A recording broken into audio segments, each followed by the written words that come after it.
Hi hello అందరికీ నమస్తే. ఈరోజు మనం కనిపిస్తున్నాయిగా బజ్జీలు. ఈరోజు మిర్చి బజ్జీలు వేసుకుందాము. మిర్చి బజ్జీలు మాకు కూడా తెలుసు అనుకుంటారా? సరే, మీకు తెలుసు, కానీ నేను ఎలా చేస్తానో తెలియాలి కదా. సో అందుకోసం ఈరోజు నేను ఈ ఆయుధంతో కొంచెం పొట్టలో చీరి అలా చేసుకుందాం.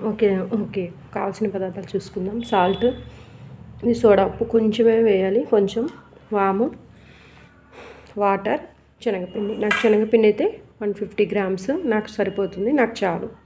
సో ఫస్ట్ ఏం చేద్దాం, మిర్చిని అయితే క్లీన్ చేసుకొని మంచిగా కడిగి పెట్టుకొని ఇట్లా మధ్యలోకి కొంచెం ఘాటు పెట్టుకుందాం. ఘాటు పెట్టుకొని అందులోకి శనగపిండిలో ఉప్పు, వాము కొద్దిగా వేసి మంచిగా కలిపి ఇందులో స్టఫింగ్ చేద్దాం. ఓకే అండి, ప్రాసెస్లోకి వెళ్ళిపోదాం. ముందు పిండి అయితే కలుపుకుందాము. కొంచెం సాల్ట్ వేసుకున్నాము, కొంచెం వాము వేసుకున్నాము. ఇప్పుడు మంచిగా కలుపుతాం. గట్టిగా కలపాలి, పిండి అనేది గట్టిగా కలపాలి. సో పిండి ఎలా కలపాలో చూద్దాం, కలిపి చూపిస్తాను ఎంత వాటర్ అయింది ఏంటి. సో నేనైతే పిండి అయితే ఈ విధంగా కలుపుకున్నాను, చూడండి. ఈ కన్సిస్టెంట్లో కలుపుకున్నాను, ఇది సరిపోతుంది. మరీ గట్టిగా కాదు, మరీ లూజ్గా కాదు, ఇట్లా అయితే సరిపోతుంది. వాటర్ అయితే నాకు 250 ml వాటర్ అయితే సరిపోయింది, అంటే పావు లీటర్ వాటర్ అయితే సరిపోయింది. ఓకే, ఇట్లా ఉండాలి, అంటే ఒక్కో పిండి ఒక్కోలా తీసుకుంటుంది. ఈ విధంగా కలుపుకుంటే చాలు. సోడా ఉప్పు అనేది మీరు ఎక్కువ, నేనైతే జస్ట్ ఇంతే వేసుకున్నాను. జస్ట్ ఇంతంటే ఇంతే, ఎందుకంటే మేము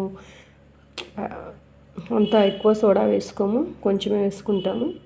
ఎక్కువ తినొద్దు, సో కొంచెమే వేసుకున్నాను. మీకు రుచి తగినంత కొంచెం వేసుకోండి, ఎక్కువ ఆయిల్ పీల్చేసుకోకుండా. సాల్ట్ అది చూసుకొని వేసుకోండి.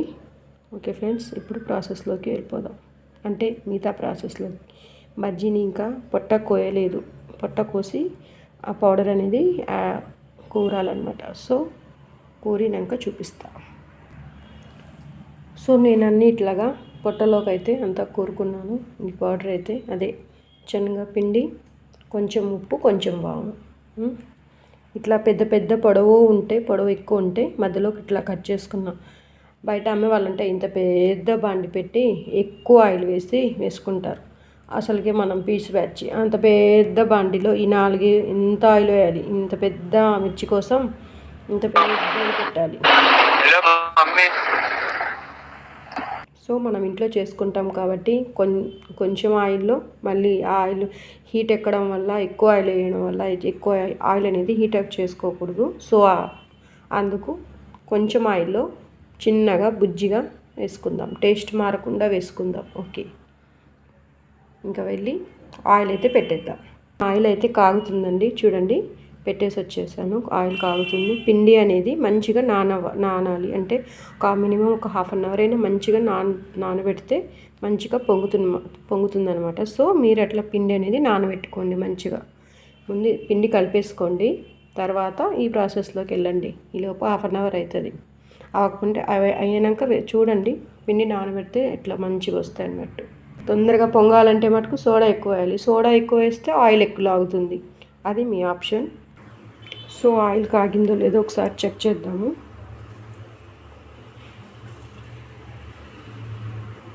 కాగలేదు, పైకి రాలేదంటే కాగనిద్దాం.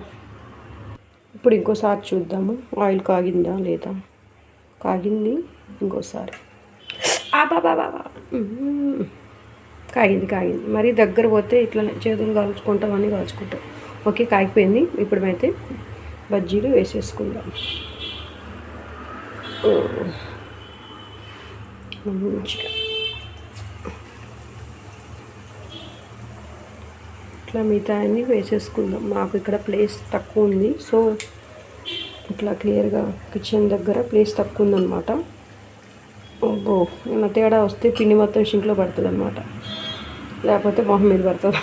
ప్లేట్ ఏమైనా ఎగిరి పైన పడిందంటే మొహం మీద పడుతుంది అనమాట. సో జాగ్రత్తగా వేసుకోవాలి. బుజ్జి కిచెన్లో ఉన్న వాళ్ళు చూసిండ్రా ఎంత మంచిగా పొంగుతున్నాయో. మంచిగా ఫ్రై అయినాక మంచిగా చూపిస్తా, సరేనా? ఇట్లా మనం కూడా అన్ని మిగతా అన్నీ వేసేసుకుందాం. అదేదో కొంచెం తగలేదు, మంచిగా తగిలిద్దాం.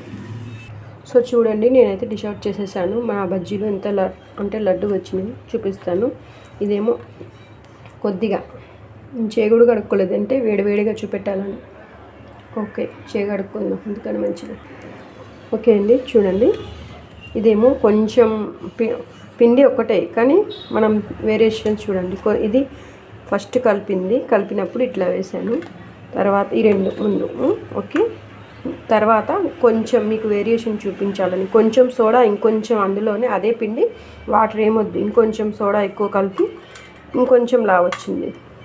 డిఫరెన్స్ చూపిస్తున్నా, ఇంకొంచెం లా వచ్చింది అనమాట. అర్థమైంది కదా? ఎక్కువ సోడా వస్తే ఎక్కువ లా వస్తాయి. మీకు ఎంత ఎక్కువ లావు కావాలంటే అంత ఎక్కువ సోడా వేసుకోండి. ఆ డిఫరెన్స్ కోసం ఇట్లా చూపిస్తున్నాం అనమాట. పిండి అయితే అదే సేమ్ క్వాంటిటీ, అట్లానే గట్టిగా అయితే కలుపుకోవాలి.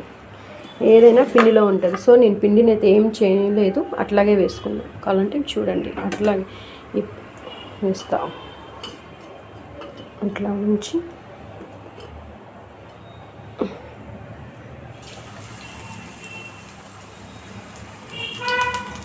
చూసారా ఎంత పొంగుతుందో? కొంచెం సోడా ఎక్కువ వేస్తే అట్లా పొంగుతుంది. Okay friends, thank you for watching. మీకు నచ్చింది అనుకుంటాను. Thank you for watching.